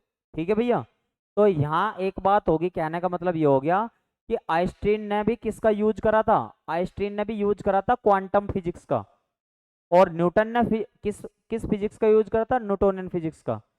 तो जो न्यूटन के नियमों पर आधारित थी, तो वो थी न्यूटोनियन फिजिक्स। लेकिन सेकेंड ईयर में मैंने आपको पढ़ाया जहाँ पर न्यूटन के लॉ फेल हो गए और न्यूटोनियन फिजिक्स एक्सप्लेनेशन ना हुई, वहां पे कौन सी फिजिक्स ने काम करा, क्वांटम फिजिक्स ने। और क्वांटम फिजिक्स में छोटे छोटे पार्टिकलों की बात करते हैं। ठीक है भैया, किसकी बात करते हैं, छोटे छोटे की। और क्लासिकल में बड़े बड़े पार्टिकल की, जैसे प्लैनेट वगैरह तुमने ज्यादातर देखे होंगे।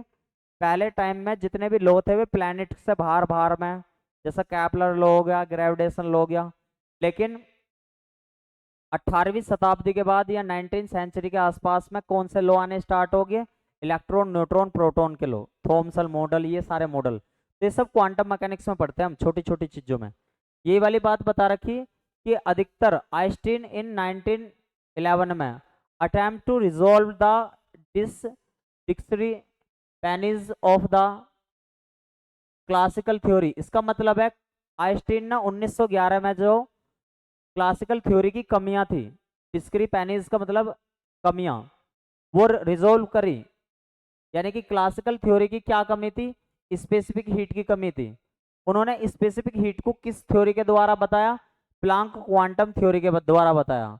ये वाली बात बता रखी थी कि अधिकतर ठोसों के लिए क्लासिकल सिद्धांत से विशिष्ट ऊष्मा के परिणाम प्रायोगिक मानों से मेल नहीं खाते थे। यानी कि क्लासिकल फिजिक्स फेल होगी, क्लासिकल फिजिक्स फेल होगी किस एक्सप्लेनेशन करने में? ये क्वेश्चन आपसे पूछा जा सकता है कि स्पेसिफिक हीट की एक्सप्लेनेशन किस फिजिक्स के द्वारा होती है, तो आपको बताना क्वांटम फिजिक्स के द्वारा। किसके द्वारा नहीं होती? तो क्लासिकल फिजिक्स के द्वारा। ठीक है भैया, ये वाला पॉइंट याद रखना। किसके द्वारा होगी थी भैया? आइंस्टीन ने कौन सी फिजिक्स का सहारा लिया था? क्वांटम फिजिक्स का। तो अगर आपसे कोई पूछने लगा यहां से एक नोट पॉइंट लिख दो कि स्पेसिफिक हीट की एक्सप्लेनेशन किसके द्वारा कर सकते हो आप? स्पेसिफिक हीट की एक्सप्लेनेशन किसके द्वारा कर सकते हो? कमेंट करो जल्दी से। तो आप कहोगे क्वांटम फिजिक्स के द्वारा, क्वांटम फिजिक्स के द्वारा। यानी कि विशिष्ट ऊष्मा, ठोसों की विशिष्ट ऊष्मा किससे एक्सप्लेनेशन हो जाती थी? क्वांटम फिजिक्स से। किससे नहीं हो पाती थी? क्लासिकल फिजिक्स से नहीं हो पाती थी। जल्दी से बताओ, ये वाले पॉइंट आपको अच्छे से समझ में आ गए? अगर समझ में आ गया हो तो थंब कर दो भैया एक बार।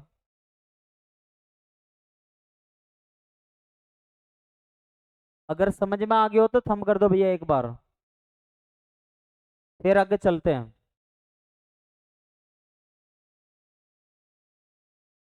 चले भैया आगे।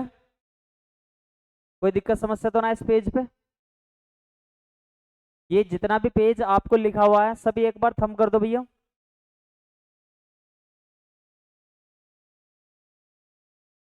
ये वाली चीज आपको अच्छे से समझ में आ गई?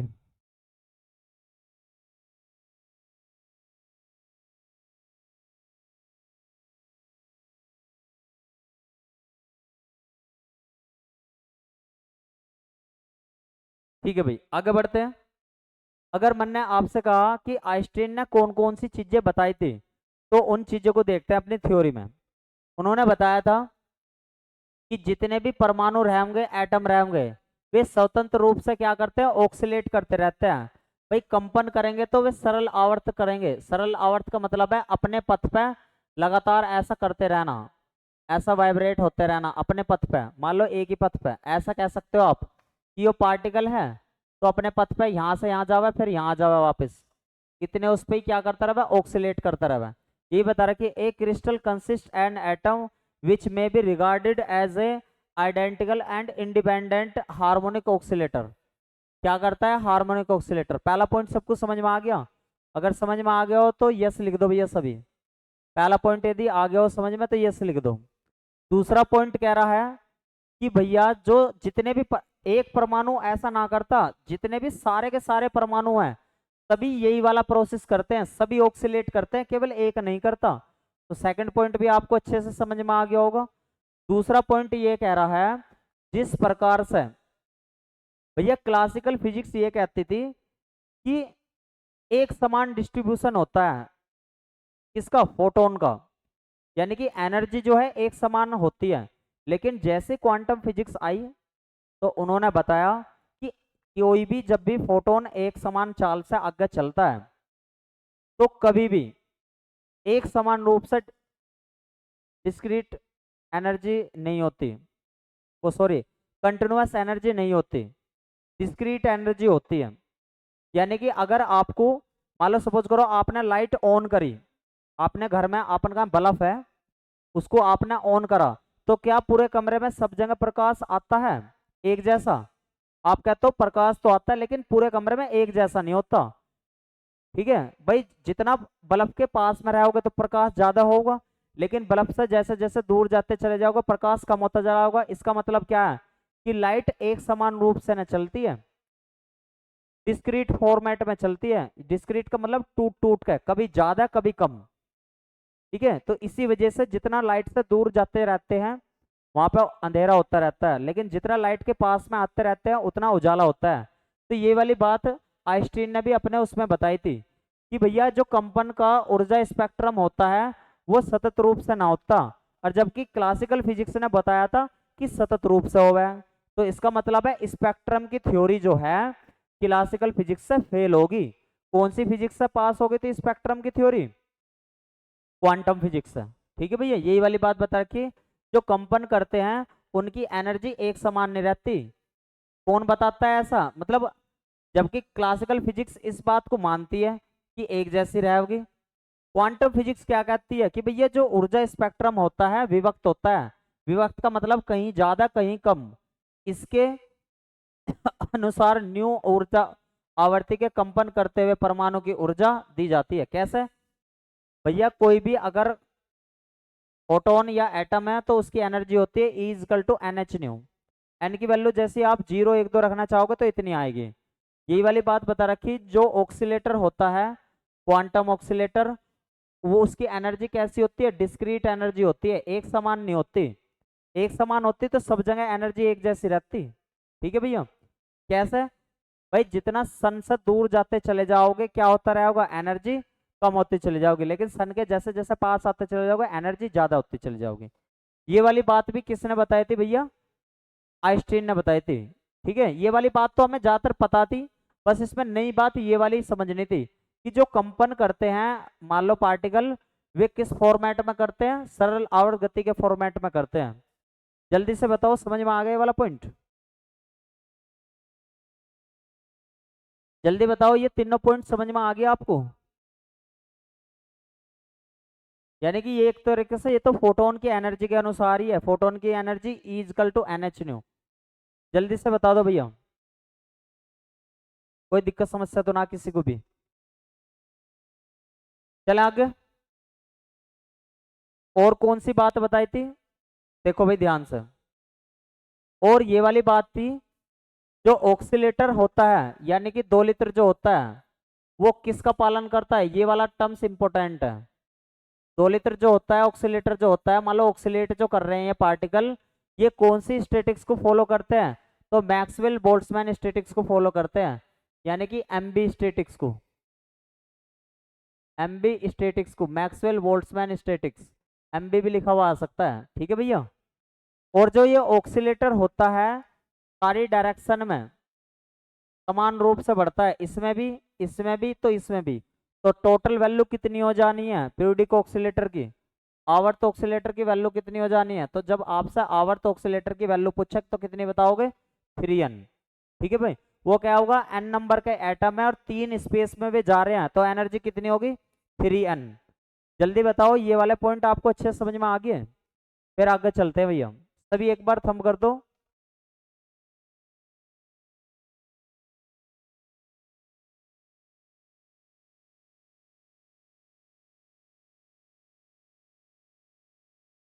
अगर ये सभी टर्म्स आपको समझ में आ गए हो तो सभी थंब कर दो एक बार। फिर आगे चलते हैं भैया। ठीक है भाई, अगला स्टेप देखते हैं। लेटिस वाइब्रेशन पढ़ते हैं ध्यान से। ठीक है भैया, लेटिस वाइब्रेशन पढ़ते हैं। जालक दोलक होते क्या हैं? अगर मैं आपसे कह लगूं एक ठोस पदार्थ कैसा होता है? क्लोज पैक होता है। ये वाली बात तो आपको पता थी, क्लोज पैक होता है। और किस किस से मिलकर बना हुआ होता है? परमाणुओं और अणुओं से मिलकर बना होता है। और अंतरा परमाणुविक दूरी, यानी कि मतलब जो है अंतः परमाणुविक दूरी बहुत कम होती है। किसमें? ठोस में। के कारण परमाणु या अणु अपनी माध्य स्थिति के, भाई हिलते तो है नहीं है, मतलब दूर दूर तो हटते नहीं, बस क्या करते हैं? दोलन करते हैं अपने स्थान पर रहकर, ऐसा ऐसा। क्योंकि ये दोलन या अणु कैसे रहते हैं? दोलन या अणु जालक बिंदुओं पर स्थित रहेंगे, जैसे ये दिखा रखे अभी बताऊंगा। जालक बिंदुओं पर स्थित रहते हैं, इसलिए इन्हें क्या बोलते हैं? इन दोलनों को क्या बोलते हैं? जालक दोलन बोलते हैं। ठीक है। मान लो ये इस तरीके से, मान लो पट्टी स्पाइरल टाइप की पट्टी है, मान लो स्प्रिंग टाइप की। तो इन पे मान लो एक पॉइंट है, ये लेटेस्ट पॉइंट है। तो जब ये लेटेस्ट पॉइंट यहाँ पे रख दूंगा तो ये ऐसा ऐसा हिले होंगे या ऐसा ऐसा हिले होंगे, इन्हें क्या बोल रहा हूँ मैं, जालक दोलन। यहाँ पे बात बता रखी कि जो एक सॉलिड होता है वो किससे मिलकर बना हुआ होता है, एटम से मिलकर बना हुआ होता है और मॉलिक्यूल से मिलकर बना हुआ होता है। ठीक है भैया।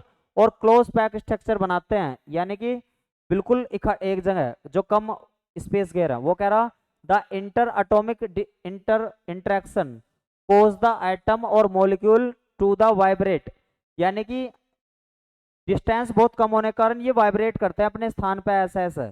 ठीक है, ऐसे ऐसे। तो भैया ये जो एटम या मॉलिक्यूल होते हैं ये कहाँ पे होते हैं, लैटिस पॉइंट के ऊपर होते हैं। कहाँ पे होते हैं, लैटिस पॉइंट के ऊपर रहते हैं। ठीक है, इसी वजह से इन वाइब्रेशन को लेटिस वाइब्रेशन बोला जाता है। जल्दी बताओ, ये वाला पॉइंट समझ में आ गया सभी को? कहने का मतलब है ये वाले जो पॉइंट होते, ये जो मतलब होते हैं हमारे, वाइब्रेशन जो होता है किसी भी क्रिस्टल में, ये किसके ऊपर होते हैं, लेटिस के ऊपर। इस वजह से लेटिस वाइब्रेशन बोला जाता है। तो ये हो रहा, ये पॉइंट किसके, ये पॉइंट लेटिस पॉइंट है और ये वाइब्रेशन हो रहा है। तो वाइब्रेशन किसकी वजह से हो रहा है, लेटिस पॉइंटों की वजह से। इस वजह से इसे क्या कहा, लेटिस ऑक्सीलेशन। ठीक है भैया, जल्दी बताओ, ये वाला समझ में आ गया सभी को? फिर आगे चलते हैं।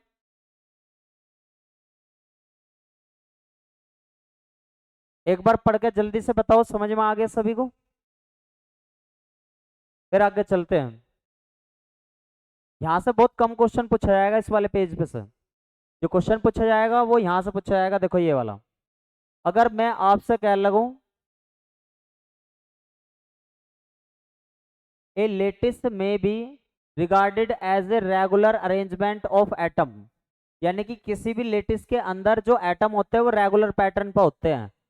ठीक है भैया, और ये एक दूसरे से ज्वाइन होते हैं जैसा एक इलास्टिक स्ट्रिंग है, यानी कि जैसा धागे पे। ये वाला जो आपको बताया था ये रे, ये एक धागे टाइप के होते हैं ऐसे, ये रे धागे टाइप के होते हैं इस तरीके से। ठीक है भैया, क्या होते हैं, धागे टाइप के होते हैं और ये एक दूसरे से जुड़े हुए होते हैं। ये बता रखा उसने, द लेटिस में भी vibrate freely due to its internal.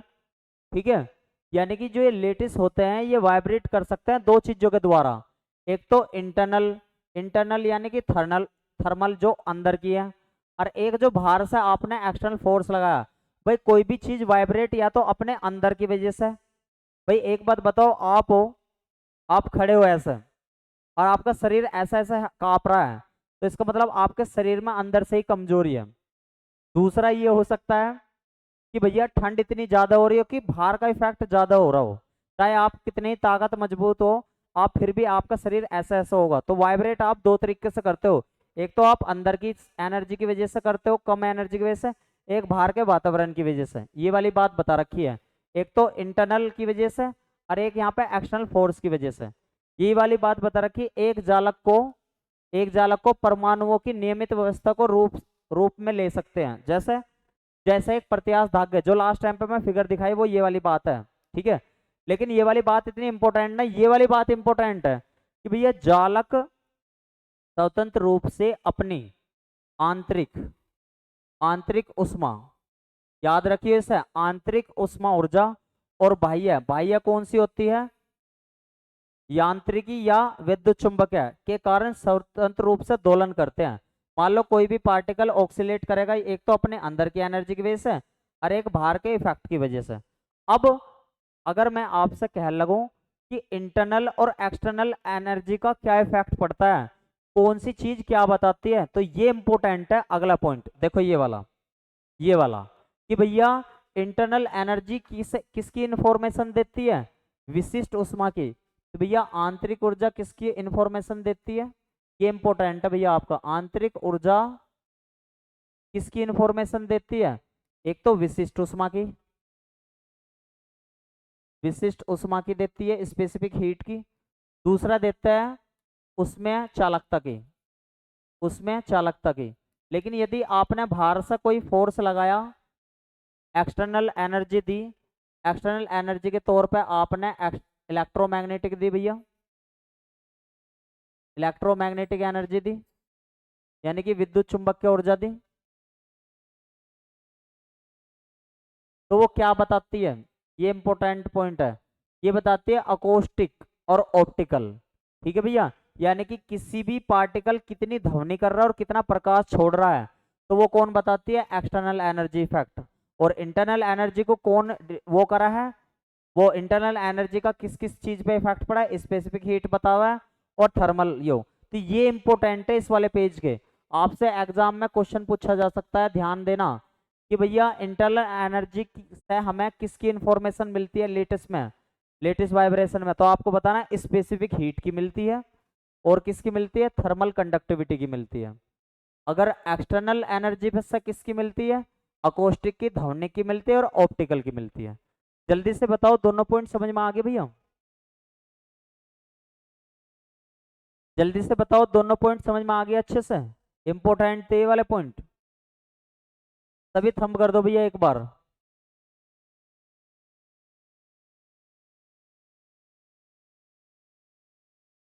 तभी थंब कर देंगे भैया एक बार अगर ये दोनों पॉइंट समझ में आ गए हो।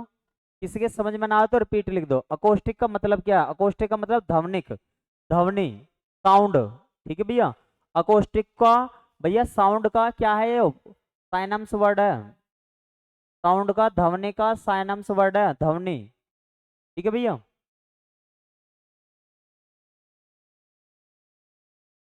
समझ में आ गया, साउंड का कैसा है, साइनम्स वर्ड है।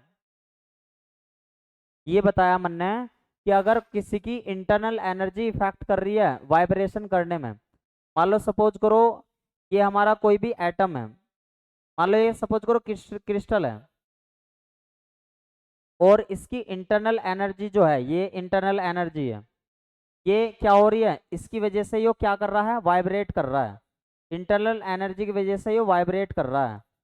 तो इसके वाइब्रेट करने से कौन कौन सी इंफॉर्मेशन मिल रही है हमें, कौन कौन सी इंफॉर्मेशन मिल रही है, तो इसकी और इसकी।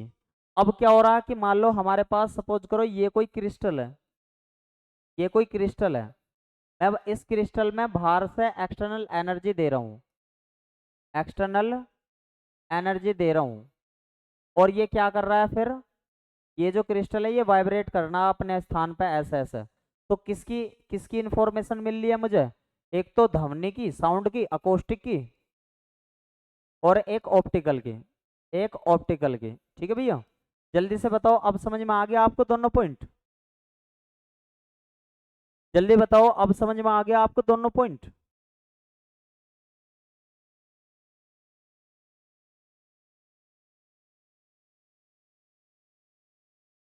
जल्दी बताओ भाई, ठीक है बहुत बढ़िया। नेक्स्ट देखते हैं, अगर मैं आपसे कह लगूं कि जो वाइब्रेशन होती है मोनो एटॉमिक लीनियर लेटिस के लिए वो कैसी होती है, तो ये क्वेश्चन कितनी बार ही पूछा गया है कि एक परमाणु को रेखीय जालक के लिए कितनी कोणीय आवर्ती होती है। ये फॉर्मूला बहुत इंपॉर्टेंट है, ये फॉर्मूला मोस्ट इंपॉर्टेंट है, ये वाला भी। यदि आपसे मैक्सिमम पूछा जावे, ये वाला फॉर्मूला ऐसा ही पूछा जा सकता है, तो ज्यादातर ये वाला आता है एग्जाम में, एग्जाम में ये वाला आपको मिलेगा एग्जाम में, कि भैया या तो ये मिला या ये मिला, कि भैया एक एक परमाणु के लिए, मोनोटॉमिक के लिए, एक परमाणु के लिए कैसी होवे, एंगुलर फ्रीक्वेंसी ओमेगा इतनी होवे, रेंज कितनी होती है एक के लिए, तो -π/a लेस मतलब लेस देन के या इक्वल, फिर ये ज्यादा इक्वल हो या फिर बड़ी हो π/a से। ठीक है, इस प्रकार से ये रेंज होती है इसकी। कहने का मतलब ये है, कहने का मतलब है ये तो बर्लियन जोन की भी रेंज थी, याद हो तो आप सभी को, और ये वाला ओमेगा मैक्सिमम तो इसका मोस्ट इंपोर्टेंट है भैया, ये वाला कि अगर मैक्सिमम पे क्या मिलेगा, ये वाली मिलेगी। ठीक है भैया, ओमेगा मैक्सिमम कितनी होती है लीनियर के लिए, ये वाली होती है इंपॉर्टेंट। ये वी मैक्सिमम आप याद रख लेना बस नॉर्मली, ये तो आपकी इंपॉर्टेंट है, ये कम पूछी जाती है ये, लेकिन जो ये मैंने ये मोस्ट एग्जामर ये वाली लिखी, ये तो आपको एग्जाम में मिलेगी कि भैया एंगुलर फ्रीक्वेंसी कितनी होती है मोनोटॉमिक के लिए या एक परमाणु के लिए। ठीक है भैया, रेंज तो आपको याद ही रहने वाली है। कट ऑफ फ्रीक्वेंसी यानी कि इसे बोलते हैं कट ऑफ फ्रीक्वेंसी को हिंदी में संस्तभ, संस्तभ आवर्ती, संस्तभ आवर्ती किसकी, किसकी कह रहा, मोनोटॉमिक की, कितनी होती है 10⁻13 हर्ट्ज। ये सारे क्वेश्चन आए हुए हैं और इम्पोर्टेंट है भैया, ये सारे क्वेश्चन आए हुए हैं और इम्पोर्टेंट है भैया। जल्दी से बताओ, ये वाले पॉइंट याद रहेंगे आपको? एक बार देख लो भैया, एक बार देख लो भैया। और लास्ट स्लाइड अब बच जाएगा इसके बाद, ठीक है भैया, लास्ट स्लाइड। जल्दी से थंब कर दो अगर ये आपको एक बार देख तो ये आप पहचान लोगे एग्जाम में। देख लो भैया एक बार, सभी यस लिख देना एक बार अगर यहाँ तक की बात सभी को क्लियर होगी हो तो।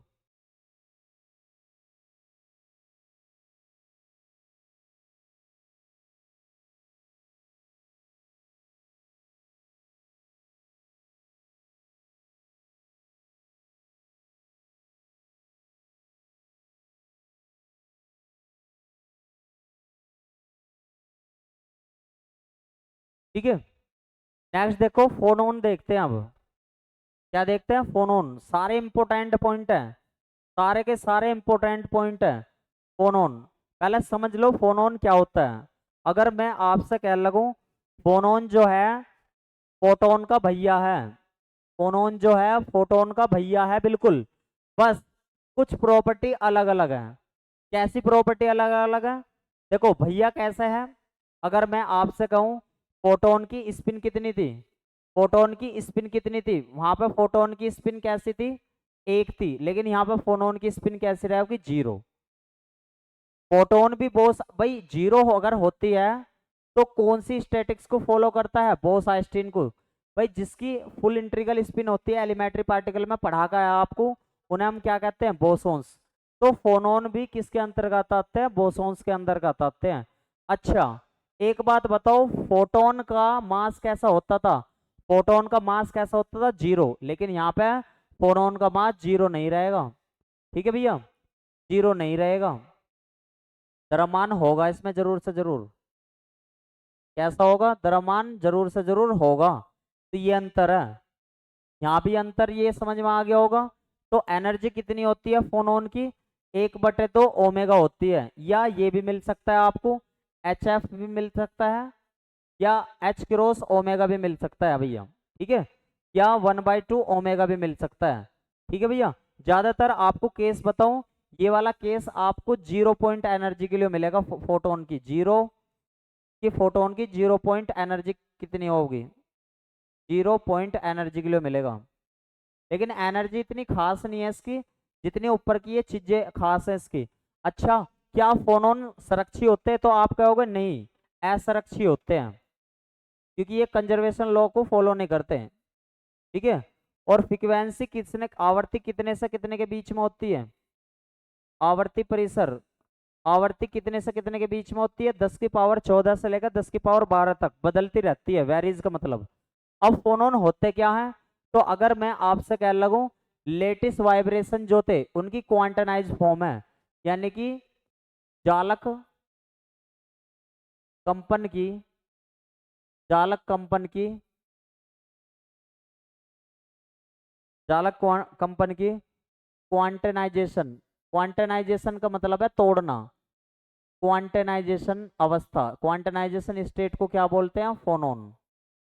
अब इसका मतलब क्या है ध्यान से समझो। अगर मैं जालक कांस्टेंट को क्या करूं, जालक कांस्टेंट की एनर्जी सपोज करो 5 है, और उस 5 एनर्जी को डिवाइड कर दूं इक्वल इक्वल 1 1 1 1 1, तो जालक कांस्टेंट की यानी कि लेटिस वाइब्रेशन की जो क्वांटम एनर्जी होगी, ये एकक एकक एनर्जी होगी, इन्हें क्या बोलेंगे? फोनोन। समझ में आ गई भैया? यानी कि जालक कंपन को यदि आप तोड़ दोगे उनकी एनर्जी को तो उसे क्या कह देंगे हम? फोनोन। जल्दी से बताओ ये सारे। अच्छा मोमेंटम क्या होता है, संवेग क्या होता है? फोटोन का नहीं, फोनोन का, फोनोन का।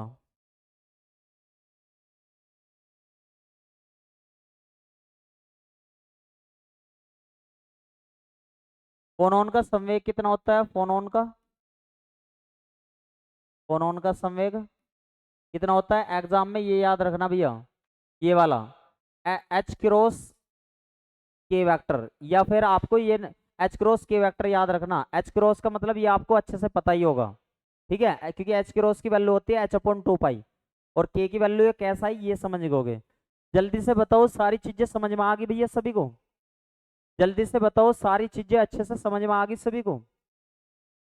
अगर ये सारी चीजें आपको अच्छे से समझ में आ गई हो तो यस लिख दो भैया। ये सारे पॉइंट इंपॉर्टेंट है भैया, सारे पॉइंट इंपॉर्टेंट है। ये भी इंपॉर्टेंट है, ये भी इंपॉर्टेंट है, ये भी जिसपे मैंने ये करा है ये इसके सारे इंपॉर्टेंट है। डेफिनेशन भी इंपॉर्टेंट है भैया इसकी। चालक कंपन की क्वांटाइजेशन स्टेट को फोनोन बोलते हैं, यानी कि ऊर्जा स्तर का टूटने को क्या बोलते हैं? फोनोन बोलते हैं।